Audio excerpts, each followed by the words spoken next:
Mrs. Williams, and today I'm going to read you Arthur's Perfect Christmas by Mark Brown. It was 3 days before Christmas, and Arthur wanted everything to be just right.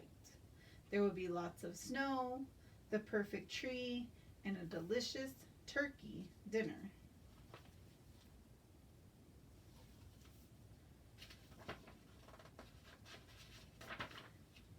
D.W. could only think about all the presents she wanted. Arthur, she said, help me write to Santa. I want Tina the Talking Tabby at the top of the list. At school the next day, Muffy was very excited. My big Christmas party is tomorrow, she announced. Muffy, I told you. I can't, Francine began. Muffy wasn't listening. I forgot to invite George, she ran off. She won't listen, said Francine. Why can't you go? Arthur asked. Every year we have a family Hanukkah party, Francine said, when we light all the candles on the menorah.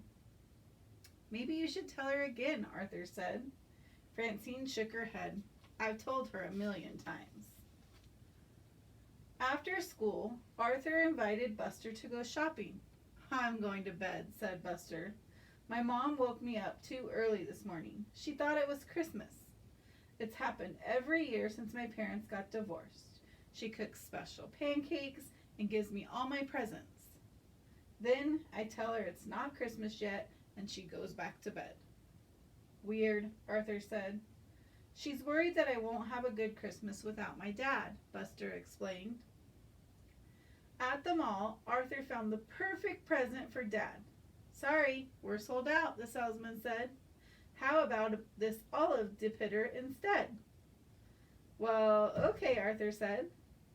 Arthur found a great present for Mom at another store. This little glass bird I broke last summer. Perfect. At home, Dad was reading cookbooks. I'm making a real Christmas dinner, Dad said. The kind that might have been eaten in Bethlehem at the time Jesus was born.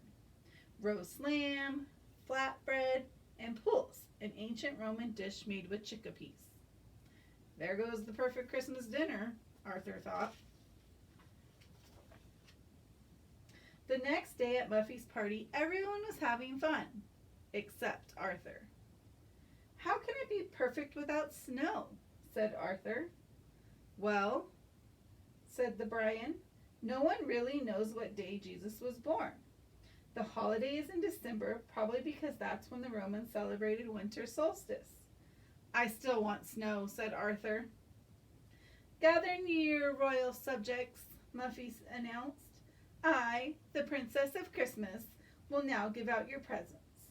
The first one is for Francine Frensky. Muffy looked for Francine. I said Francine Frensky, but Francine wasn't there. The dreidel stopped spinning. Gamel, said Francine. I win again.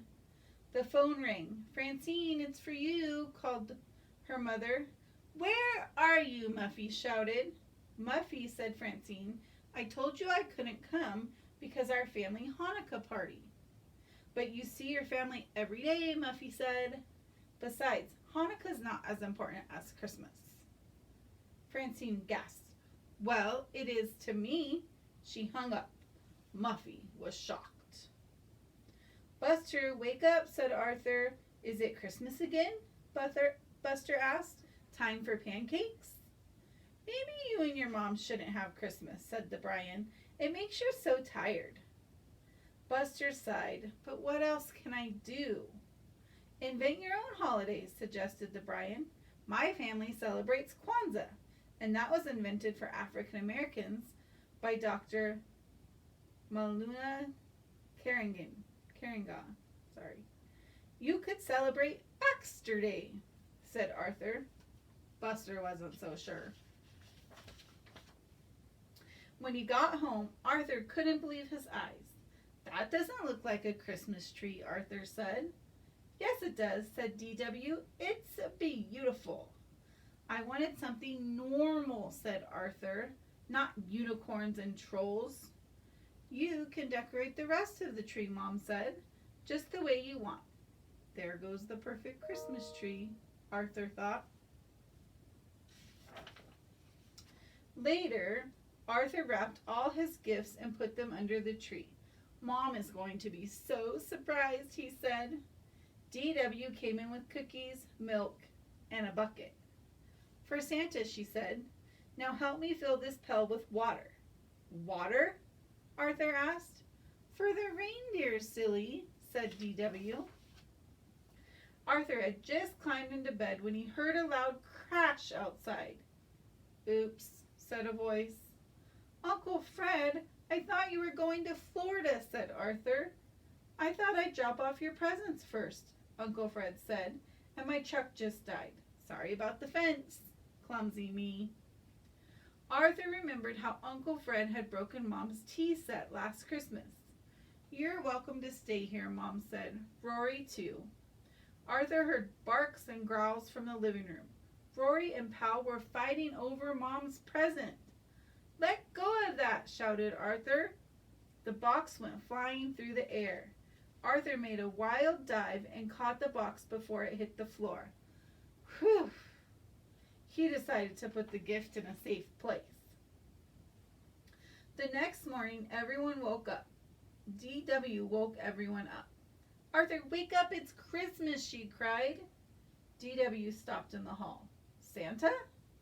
It's Uncle Fred, said Arthur. Uncle Fred is Santa? Asked D.W. Guess what, Mom, Buster said. It's Christmas. Are you sure, she asked. Yep, December 25th, Buster answered. Time for presents. Time for pancakes, said his mother. Muffy counted her presents. 37! The biggest Christmas ever. Wait till Francine hears. Then she remembered that they weren't speaking to each other.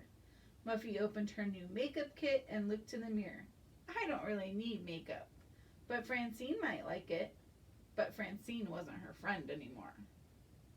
Muffy looked around the room at her new games, puzzles, dolls, train set, and a miniature submarine. Daddy, she said, my gifts aren't fun if I can't share them with Francine. Her father thought for a moment. Let's go for a drive, Muffin. Maybe that'll take your mind off things. Mrs. Baxter watched nervously as Buster opened his first gift. Cybercod! Exclaimed Buster. I'm sorry, we can return it, said his mother. Why? Buster asked. You already have it, she said. I just saw it in your room. No, Buster explained. That's Techno Trout. Just then, Buster smelled smoke. The pancakes! They dashed into the kitchen. They're burnt, said Buster's mom. I'm sorry. It's okay, Mom, said Buster. I like them kind of brown black. Let's open presents, said D.W. I bet Tina is in this one. Wait, don't start without me. Arthur ran upstairs to get Mom's gift. He reached up into the closet, but he was so excited that... Crack! Arthur quickly opened the box. The glass bird was broken. Oh no, said Arthur sadly. Uncle Fred came upstairs to find Arthur. Everybody's waiting. What's wrong? I broke Mom's present, said Arthur. It was the perfect gift, and now it's ruined. That's a shame, said Uncle Fred. But Christmas is more than just presents, you know. That's what grown-ups always say, Arthur said. Uncle Fred looked at Arthur's gift card. Well, the day's not over yet, he said. Let's go back down.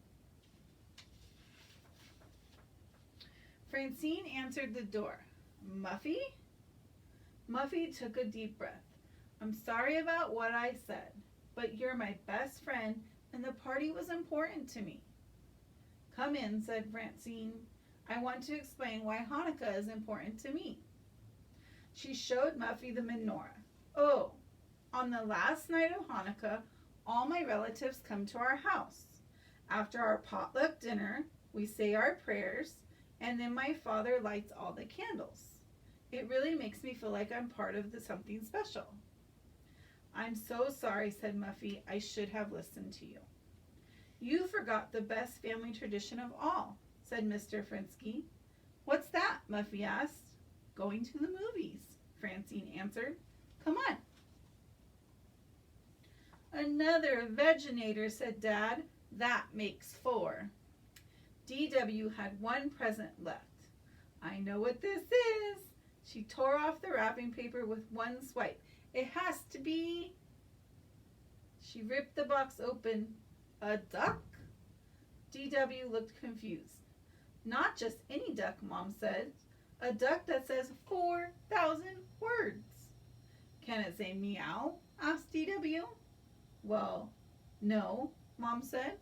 Are you upset? No, said DW, but I wanted Tina the Talking Tabby. Oh, Santa, how could you do this? This is the worst Christmas ever. DW stomped around the room and accidentally stepped on the duck. Hello, it said. I'm Quackers the Talking Duck. DW picked up the duck and squeezed it. I love you, it said. Do you love me? Hey, said DW. You're kind of cute. She squeezed it again. Quack-a-doo-doo, said Quackers. DW giggled. Arthur wished he had a gift for his mother. Mom, he began, I have to tell you something. Wait, said Uncle Fred. There's one more present. The card says, to Mom, love Arthur. It does, Arthur said. Oh, Arthur, thank you, said Mom. It's the tea set that Fred broke last Christmas.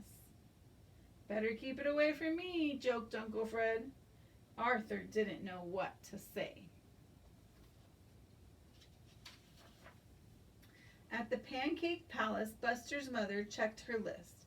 Everything's planned, she said. After this, it's penguins on ice. Mom, Buster began.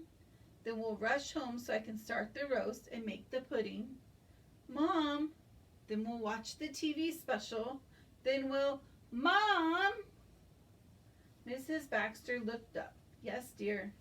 Buster took a deep breath. Maybe Christmas can be a day where we just relax. Relax, said Buster's mother. On Christmas? We could sleep late and eat breakfast and open our presents whenever we wanted. At night, we could just sit outside and look at the stars. And we won't even have to call it Christmas. It could be our own holiday, Baxter Day. Buster's mother smiled. Baxter Day? I love it. Everyone at the Reed's house was stuffed, except for Arthur. Dinner was great, said Arthur. More hava, please. Arthur, I love this olive depitter, said Dad. It's so useful. Good news, said Uncle Fred. My truck is fixed, so Rory and I will be going to Florida after all. Arthur and Uncle Fred went to get his suitcase. The tea set was your present for Mom, wasn't it? Arthur asked him. Yes, Uncle Fred answered, but it was a lot nicer coming from you. Everyone waved goodbye. As Grandpa Dave backed out of the driveway, he hit the other half of the fence. It fell over with a crash. Oops, called Grandpa Dave. Sorry. Mom sighed.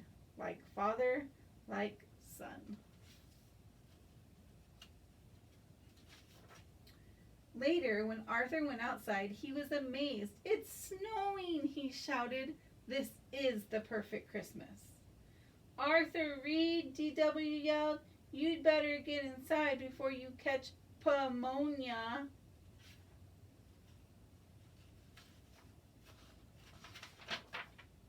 Do you still like Santa? Arthur asked.